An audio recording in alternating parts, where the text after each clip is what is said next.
All right, everybody. So thank you again for sharing in the chat where you're joining us from and introducing yourselves. It's lovely to have you all today. So I'll give you a bit of an overview as well on the beautiful world of disability. It is truly a beautiful world, and we have some wonderful people doing fantastic activism within that world. But I thought it would be useful also to clarify also what we include in the word disability, what kind of statistics are we talking about, and who are we including in this, and also linking that to why does it matter that we should aim for an inclusive facilitation practice and how that would connect to your work. I think a number of you are joining us as facilitators. You might also be trainers, you might also be coaches, you might be team leaders, or you might be presenting to audiences or leading groups at various points in your various responsibilities, work-wise, volunteering-wise, and other spaces.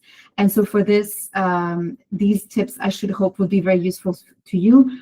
I will be using the format of the IAmRemarkable workshops as an example as much as possible, but I think some of these tips will also expand beyond that.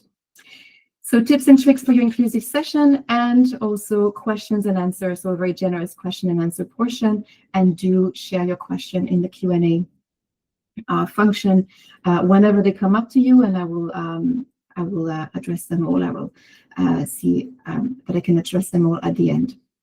So disability statistics around the world.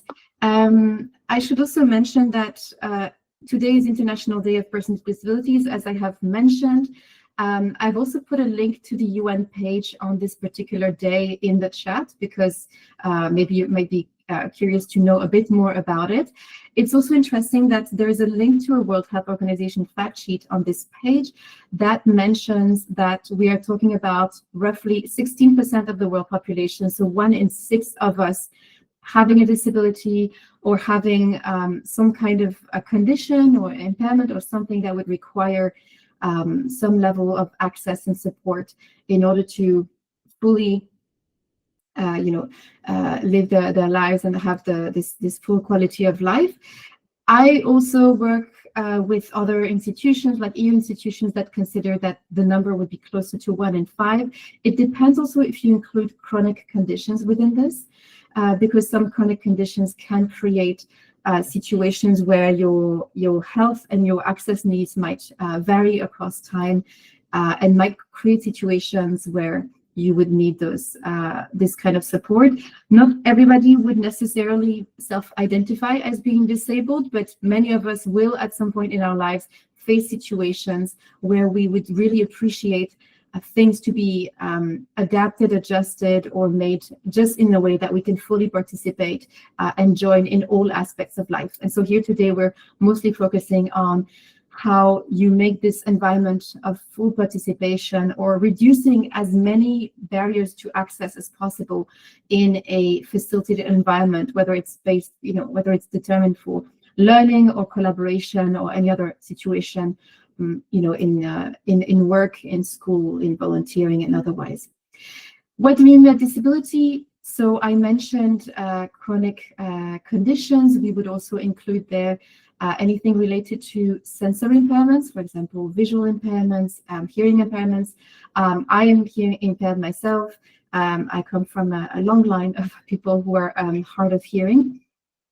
And we're also including neurodiversity within this group. So that would be anyone having a condition within neurodiversity, which is also like a very broad umbrella of conditions and symptoms. And then we also have the inclusion of people with physical or mobility impairment or physical disabilities, developmental disabilities, people with mental health conditions, and the like. So this is who we are including in this.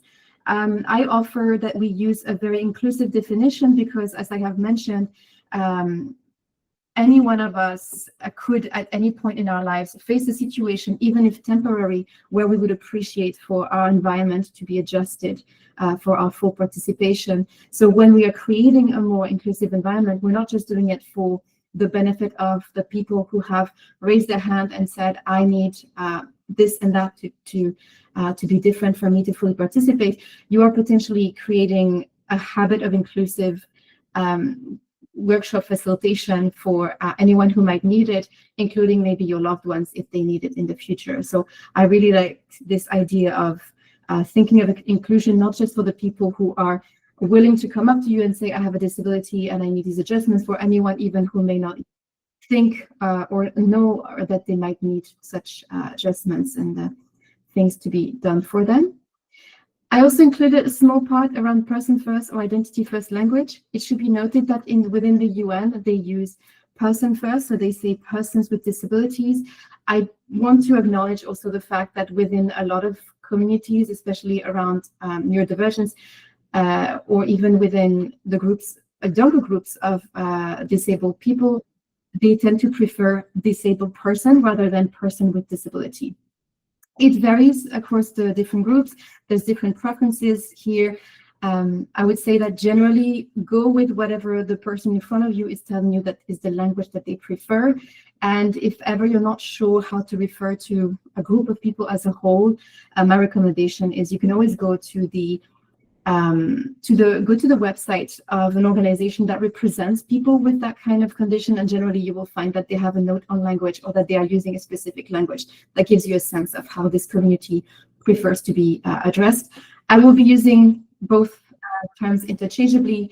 Personally, I tend to use identity first language more for myself, but I'm conscious that some people prefer person first language. So person first, person with disability, identity first, disabled person, or an autistic person, rather than saying a person with autism, for example, right? So starting with the tips, they all start before the session, and they all start with the invitation that you are making to the participants. Because if you think about it, their decision to even join and be a member of a session that you are organizing for them starts with the invitation and starts with whether they can decide if this is a session that is right for them and that will include them. I have shared on the IAmRemarkable community on LinkedIn a template for a kind of email that I share with participants, and it's part of the calendar invitation that I send to their inbox. So they have both the invitation in the calendar and a text explaining everything that we will be doing in that session. It doesn't mean that I, break down the entire IAmRemarkable workshop format, but it means that I will explain to them that we will be meeting online on this tool, which I know has captions that work well.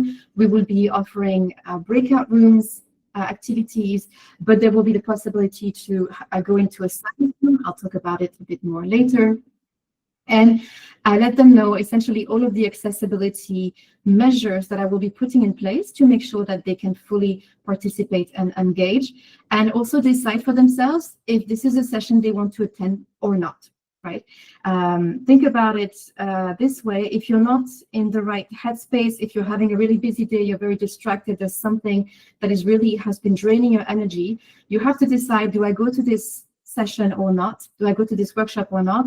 Knowing that you will be solicited through a lot of very interactive discussions with people might be a factor in your decision whether you want to join or not. So whether it's for people who are facing a lot of exhaustion or who are socially anxious, it would help to know if there are going to be interactive elements and if it's possible to opt out of them if need be. So when you set your expectations clearly, you, through your tone and through your explanation, you explain what will be the interactivity, the length, as I mentioned earlier, what are the accessibility measures, and make sure that you also invite their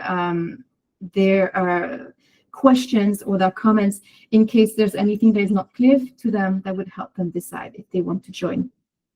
It also signals psychological safety quite early in the process because the participation is optional.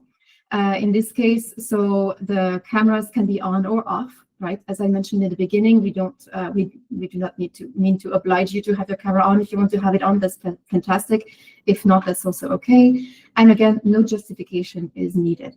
So with this information, people can decide if they want to join.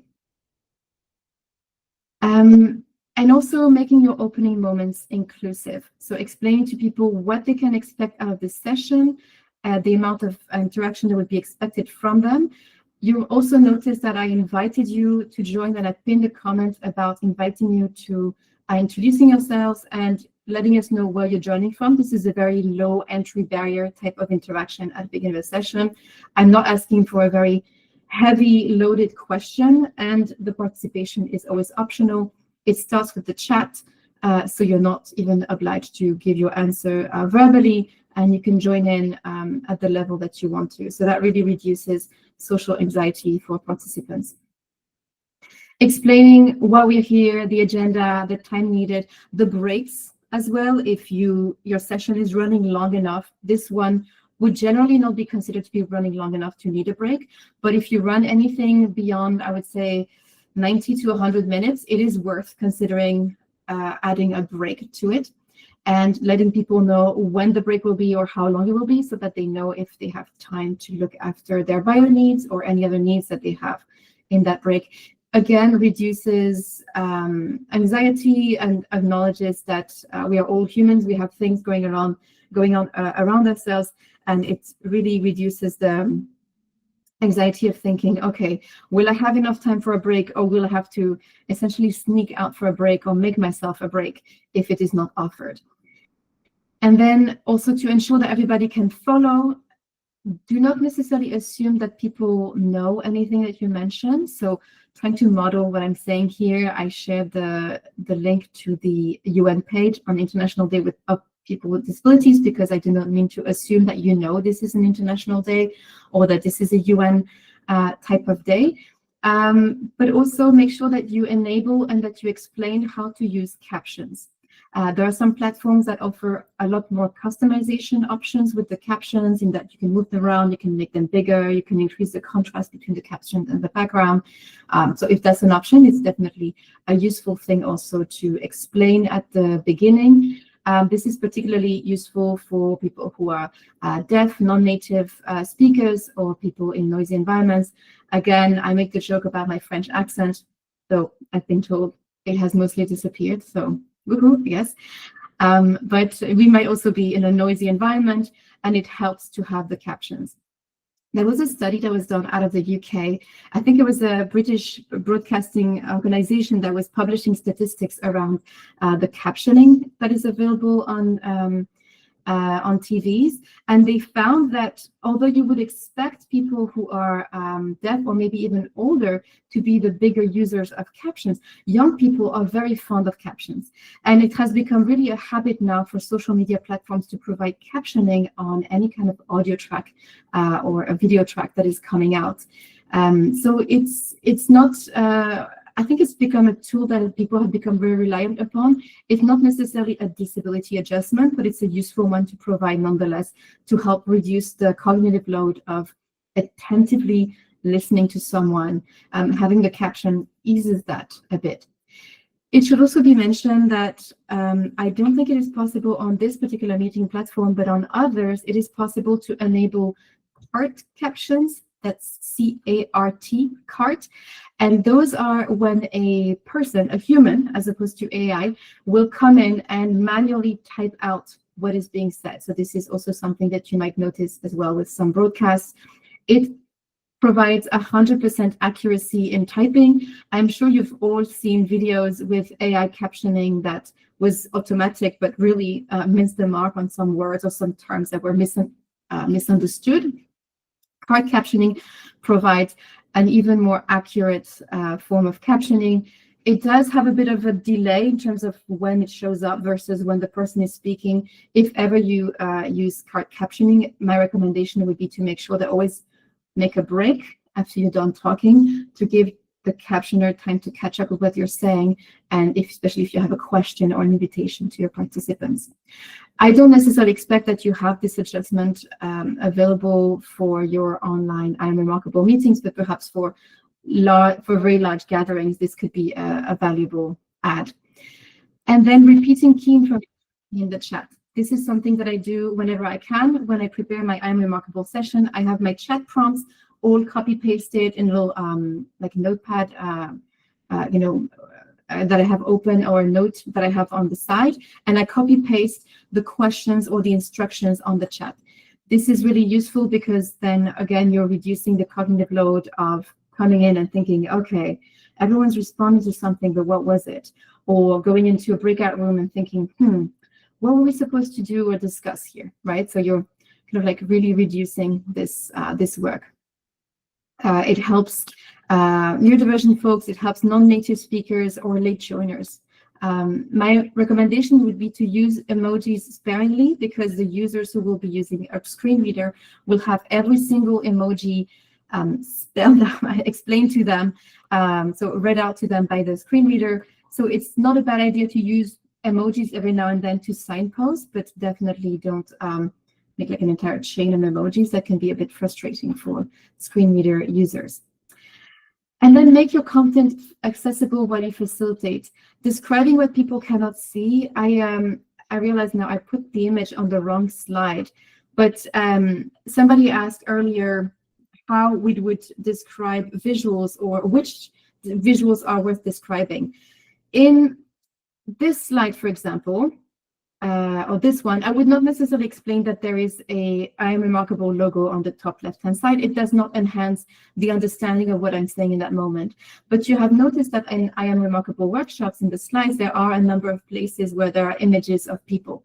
So the way I would think about this is, if the image is enhancing the understanding of what I'm presenting, it is worth explaining that the text or the explanation is accompanied with a picture of a woman smiling, a happy woman smiling and sitting on a chair. You might also mention ethnicity if you think it adds to it. But I think generally the fact that she's happy and looking rather fulfilled is probably like the kind of feeling that we're trying to accompany with the text. Another example of this would be if you had a graph with lines going up and lines going down. You do not need to describe the entire graph to your audience, but it is useful to describe the key things that people are meant to take away from the graph. So here, notice that Canada is here, and notice that it fell by 30%, which is a big drop. So explaining in context, because to someone for whom it is not visual, for someone for whom it is not visible, it helps understand why this graph is here and why is it significant, why is it showing, right? Note as well that there are ways to make graphs more accessible. I also have other resources on that on LinkedIn. For example, the use of colors, but some people are colorblind, so then you add textures in addition to the colors, and you use colors that contrast efficiently, so that even if someone had sorry, a black and white color blindness, meaning that they see zero contrast, they would still be able to do that. There's also a trick on, if you're using a PC, where you can flip your screen to black and white. I forgot the key, but if I find it, I'll share it on LinkedIn. To flip your screen black and white to color, and back to color, so that you can see how something appears to someone who has full color blindness, so that you can quickly check, okay, can we still distinguish this, or is this contrast a bit too faint for people to follow up? It should be noted that IAmRemarkable slides are compliant in this sense, but I know that sometimes you are using your brand colors, and then you can have some interesting mixes of colors. So describing what people cannot see is very useful. Supporting people with different processing needs. This could be also building in pauses for thinking and note-taking. There are a few moments in the IAmRemarkable workshop where we invite people to reflect on a prompt or a question or an ask, and to write it down for themselves. So I often do this where we are in the workshop. First, I start the workshop by saying, please make sure you have a sheet of paper and a pen next to you, and then we invite them to write the IAmRemarkable because statements. That would be an example for that. There are ways that you can make sure to bring in those pauses whenever you are doing something, to give people time to process.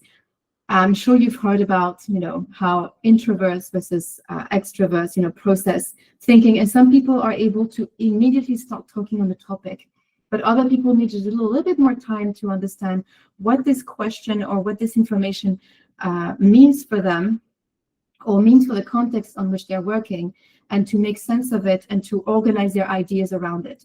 So my invitation to you is to see where you can build a bit of pauses for thinking, for note-taking, for processing in your workshop or your meeting.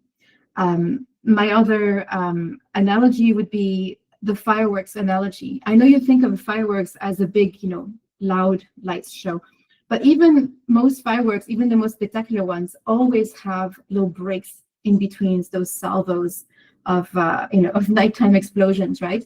Because they need a bit of time for the smoke to clear so that the rest remains visible, and also so that you can build this bit of anticipation and give everybody's eyes and ears a bit of a rest before you continue, right? So even fireworks have little pauses built in, and it really helps also if you do the same with your presentations or your meetings or your sessions.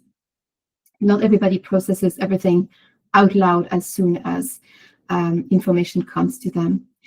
Providing psychological safety and fallback options can come in the way of, well, first of all, explaining to people how they can get tech support during the session. That would be worthwhile, especially if you're in an online session, especially if you have a larger session and you have a person who is dedicated to be the tech help, tech support. So let them know, okay, this is who you can message if you're having an issue. Providing a fallback option could also be that you provide the possibility of having the silent room, and this comes up in the next slide, which is making participation flexible. Think about it. If you are providing a session in which there's going to be breakouts, or maybe even a lot of breakouts, especially when you're working around learning environments, so especially when you're helping people become familiar with a topic or acquire knowledge, there are many ways to go about letting people interact with a topic, right? They could have a discussion between themselves in a breakout room. They could have a scenario. They could play out a role-playing exercise. They could also movie or read an article or write a paper or something about this, what they know about this topic. There's many ways to go about it. Offering a silent breakout could be that one group is going to be discussing in groups of 3 their IAmRemarkable statements, and another group will be in a silent room because they have asked to join that room. And in that room, they don't need to talk to each other. They can be camera off and microphone off if they need to, but they get to spend a bit more time reflecting on that, or perhaps even you share with them some of the questions that come afterwards that can be relevant, where they get to analyze how they feel about, how it makes them feel to write out and to think about their achievements and what makes them remarkable, which is also part of the reflection that the workshop brings. So the silent breakout is something that I would invite people to say, yes, I would like to go in the silent breakout. If it's in person, it's a group of people who will go into a different space. If it's online, maybe I would ask them to put an emoji before their name or something like this. And so I can identify them. I put them all in the room. I label the breakout room in this way, and then I give them a separate instruction that is as much as possible self-explanatory, but maybe I might even visit the room just to make sure that they got it, and then I leave them to it. So that could be another way to make participation flexible with different levels of mental load, social load, cognitive load to process information. Okay. Multiple ways to engage could also be that you allow people to, like we will do in the Q&A later, you could raise your hand and we will rather voice your question, or maybe you prefer to type it out in the Q&A. So that would be a different way to do this. Or you could just be your silent presence. You're just learning and listening and taking in, hopefully learning new tips, but if not, then I hope it gives you a sense of different things that can be done to make your facilitation more inclusive. And this also recognizes diverse communication styles and energy levels from your participants. In the neurodiversity community, because I also have ADHD, we talk a lot about spoons as a measurement of energy. Yes, spoons. And you think of it, so you have a finite amount of energy that you can give to any given day or any given context, and you have to ration out your spoons so that you can spend your day effectively. So if you're realizing that you're running out of spoons, you're realizing, okay, this is too much interaction, I cannot handle another 10-minute breakout with 4 other people in which we have to, really chat the whole time. This is an invitation for participants who want to engage in a different kind of way.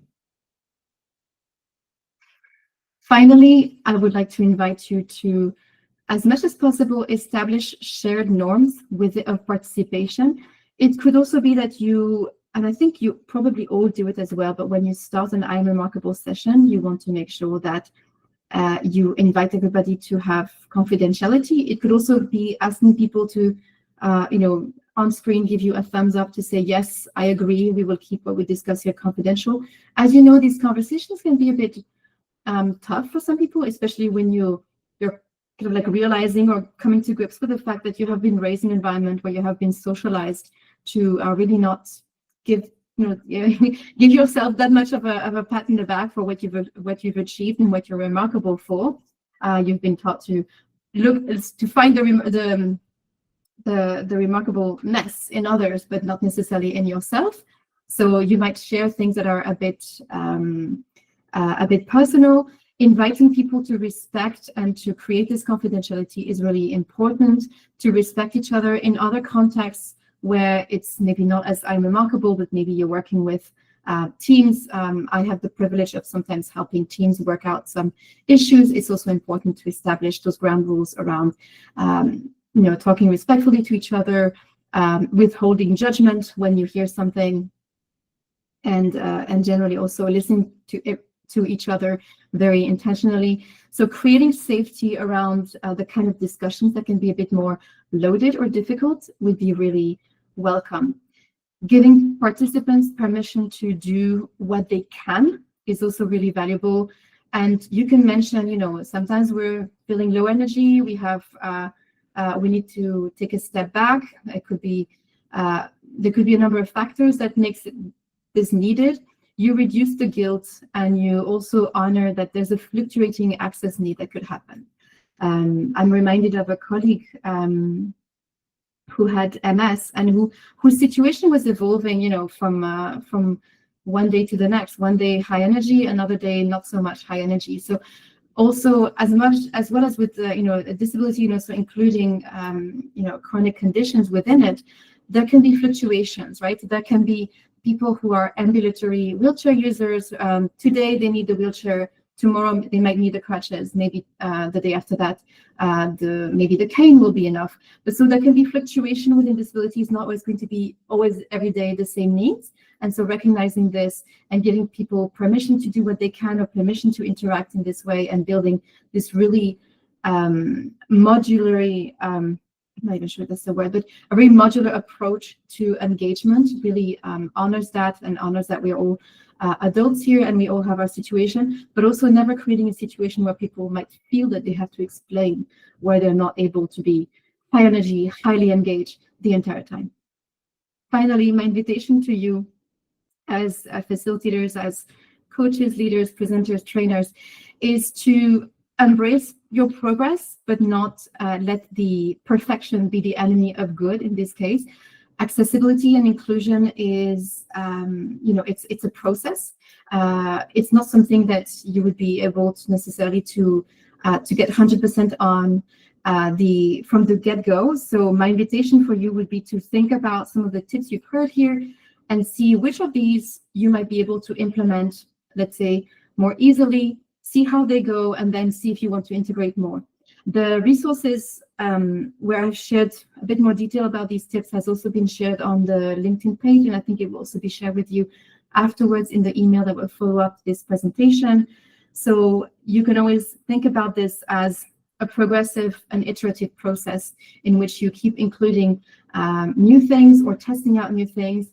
I mentioned this because I realized that if you listen to all of this and think, oh my goodness, I have to do CART, and I have to do silent room, and I have to do this, and I have to study universal design for learning because I have to figure out, 3 alternative ways of, addressing any given activity. If you do this, you might be overwhelmed and you might be stopped in your tracks of creating an inclusive environment. So I would really like to invite you to give yourself grace, to look at this process as iterative. You can try, you can ask, you can listen, you can adapt.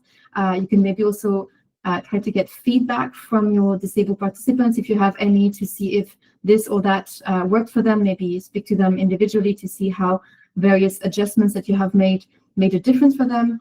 And in this case, attempting and trying things out will matter more than getting it perfect the first time around. So that would be my, thank you, Jacqueline, my recommendation. All right. And the thing is, it doesn't necessarily have to be like a condition that you have or that it has been recognized. At any point, any of us can be going through any kind of like life events where we're just not able to give something our 100%. And then it's really useful to have the reassurance that even bringing our, our 60% or having ways to interact with the material is going to be possible. So I think of it from that perspective.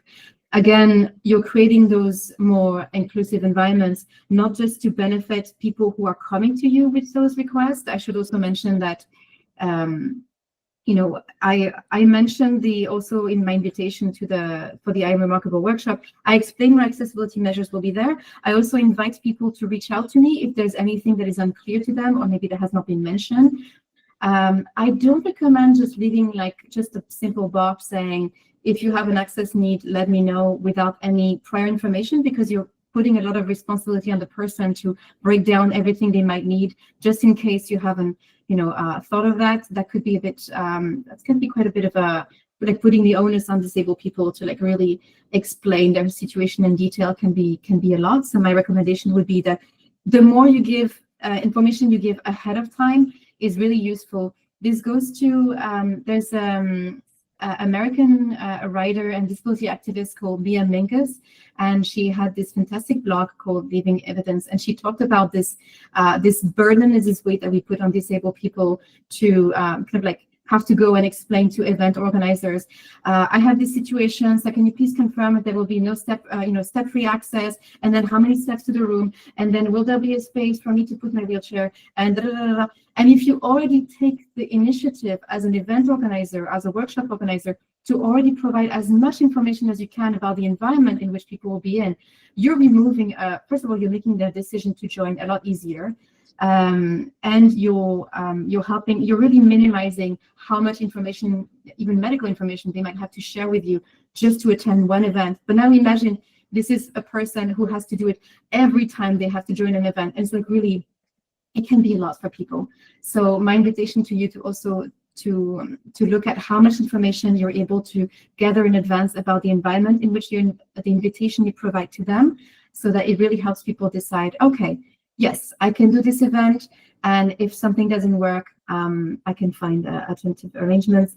And then, as always, be gentle with yourselves. I have messed up with regards to accessibility as well. At times, sometimes I didn't realize that, my fast talking plus my love of, high-paced activities was overwhelming for some people. And then, I got that feedback, and it was really hard to hear. But it was needed, and this is also how we learn, as well as facilitators, as trainers, coaches, or managers, is by getting that feedback, trying things out, and then getting that feedback and integrating it. So I invite you to not be too hard on yourselves if you notice that something you tried didn't work out the first time around, or if you have to tweak it.